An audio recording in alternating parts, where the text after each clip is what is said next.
आधी मौत का जन्म।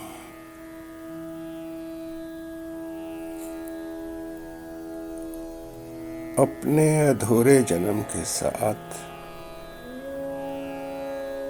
मैंने अपनी आधी कब्र माँ की कोख में बनाई और आधी बाप के दिल में।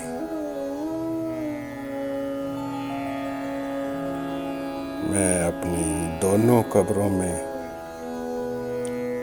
थोड़ा थोड़ा जी रहा हूँ, थोड़ा थोड़ा मर रहा हूँ।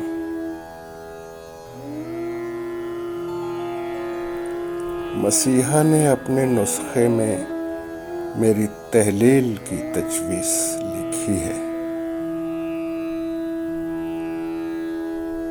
बाबा ने मेरे दोबारा जन्म का मशवरा मांगा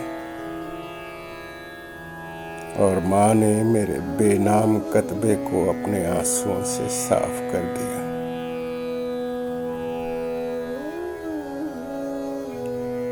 तब मेरे अधूरे और पूरे जन्म का फैसला मुझ पर छोड़ दिया गया।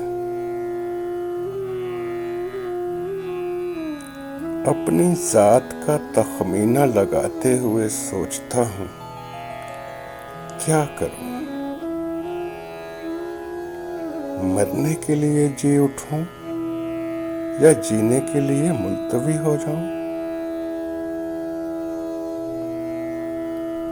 मैं अपनी दोनों कब्रों में दुआओं के कफन में लिपटा पड़ा हूं और सूरजमुखी का फूल मेरे सराहने धरा है।